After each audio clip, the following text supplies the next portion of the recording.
The water wheel roared like a wooden dragon, flinging arcs of rainwater right into the morning sun, and I swear, in that moment, you could almost feel the ground shiver with laughter, while the HOA board, lined up on the curb in matching polo shirts, clutched their clipboards like rosaries, praying for suburban order.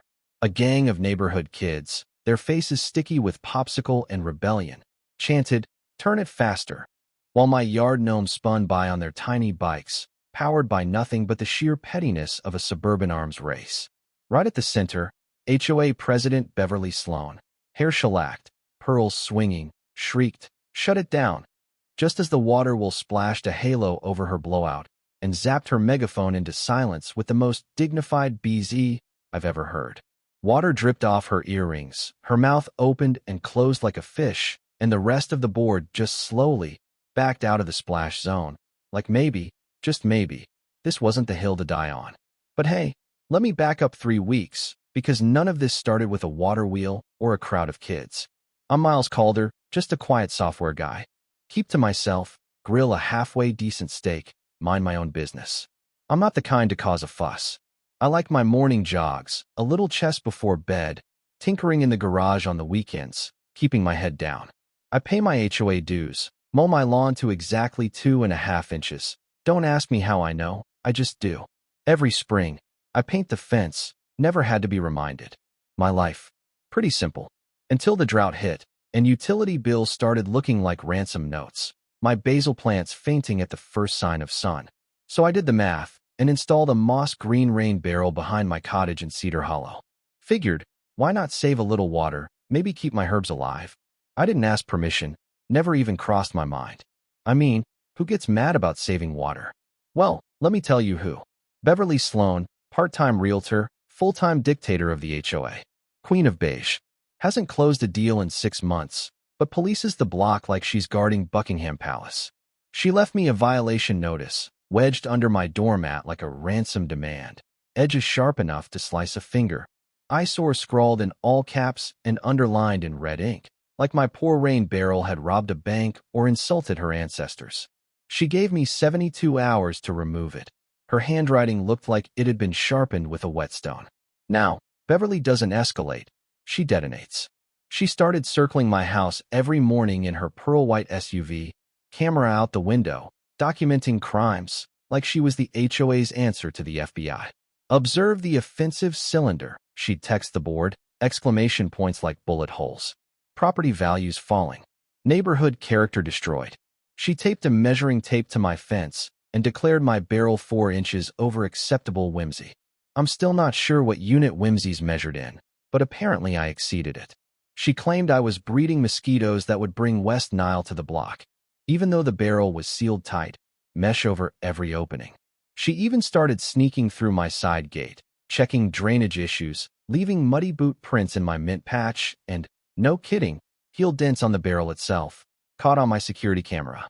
There she was, hands on hips, glaring at that barrel like it owed her money. Next came the rumors. Oh, the rumors.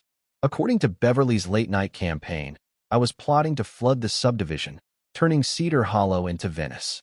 She warned the Johnsons their basement would collapse, told Mr. Patterson I was about to install a reservoir, and even made these wild pamphlets showing my little 50-gallon barrel photoshopped into a Hoover Dam, lightning bolts and skull and crossbones for good measure.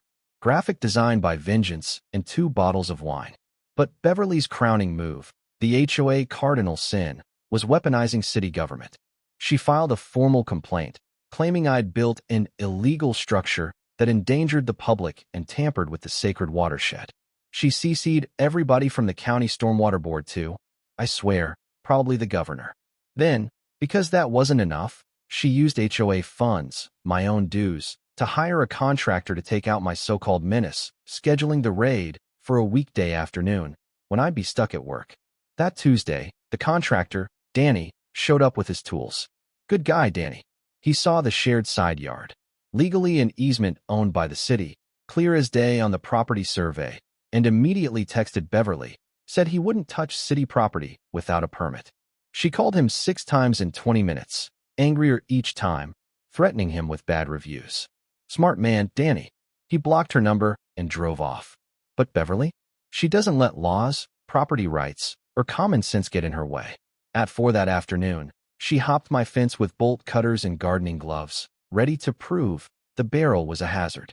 What she actually did was dump 30 gallons of collected rainwater onto the city easement, directly over a municipal sensor that detects illegal stormwater discharge. That thing lit up the county dashboard like Christmas, GPS coordinates and all. 2 days later, a county sedan rolled up. Out stepped Dr. Leah Norcross, hydrologist, windbreaker, tablet in hand. Wanted to speak with the party operating an unpermitted water system. I greeted her at the door with my binder. Every receipt, every photo, the relevant HOA bylaw sections highlighted, state statutes on rainwater harvesting marked up like I was cramming for the bar exam. Plus, of course, Beverly's trespass on video, bolt cutters glinting, mud on her boots. Dr. Norcross nodded, flipped through my documentation, asked a few questions, then gave me the news. Mr. Calder, rain barrels under 100 gallons are exempt from permitting in this state. Your setup is not only compliant, it's exemplary. I swear I could have hugged her. Beverly had already materialized on my lawn, screeching about pro-barrel conspiracies and anti-HOA plots. Dr. Norcross, without missing a beat, turned and asked why HOA funds had paid for a removal attempt on city property, and why Beverly had dumped water, triggering emergency sensors. You could hear the board murmuring, the kind of uneasy shuffle that means, maybe we picked the wrong side. Then a police cruiser pulled up. Officer Rodriguez, cool as a cucumber, said the authority had forwarded my footage and, "Ma'am, can you explain these trespass and vandalism reports?" Beverly, unfazed, insisted she had emergency powers from the board to protect the neighborhood. Rodriguez just blinked and said, "Emergency powers? From where exactly?" "The clouds. That week, I got to work. Every night, tinkering in my garage, I turned the offensive cylinder into something way beyond Beverly's nightmares. Built a compact water wheel inside a cedar box, overflow from the barrel powering it through a clever valve. That wheel ran a tiny pump, creating a decorative stream through my herb garden, silent, code-compliant, and, according to Dr. Norcross, a model of stormwater mitigation. The kids pressed their faces to my fence. Adults started asking for help installing their own. Even Mr. Henderson, who never liked anybody, called it pretty clever before wandering off grumbling. But Beverly wasn't finished. She arrived at the next HOA meeting with a stack of handouts and a PowerPoint called The Menace of Militant Hydro, clip art, impact font, red arrows connecting my rain barrel to disaster. I sat in the back, quiet. Halfway through, Dr. Norcross raised her hand, cool as ever, and said, "Mrs. Sloan, your own property discharges a sump pump directly into the street. That's a municipal code violation with significant fines." She clicked a remote, flipping the projector to a county photo of Beverly's own PVC pipe dumping into the storm drain, right under her garden gnomes. The room went silent. You could have heard a pin drop on the carpet. Officer Rodriguez stood up and said, "We also have a formal trespass complaint, bolt cutters, unauthorized entry." She held up her phone, timestamp and all. Beverly's face cycled through shock, anger, denial, desperation. She started babbling about curb appeal and the slippery slope of artisanal hydropower, which, I'll admit, was almost poetic. While Beverly short-circuited, I rolled out my demo model, turned a brass knob, and let the water wheel spin. The little aqueduct twinkled under the lights, and the bronze gnome-eyed rig lifted its watering can, spritzing a fine mist right across Beverly's projector screen, turning her scary slides into watercolor soup. The room erupted in laughter, real, belly laughter, the kind that breaks a spell. Even the board members grinned. That night, the board voted no confidence in Beverly, 6-1. She lost the presidency, lost her gavel, lost the right to hassle anybody without a written bylaw. Consequences came fast. $2,000 municipal fine for illegal discharge, a no trespass order on my property, the HOA seeking reimbursement for that contractor. And the judge ordered Beverly to 40 hours of community service, cleaning storm drains in a bright orange vest, where, I imagine, she learned the real difference between an eyesore and infrastructure.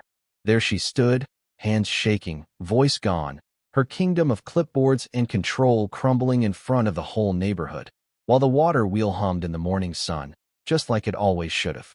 So now, let me throw this to you. Was justice served?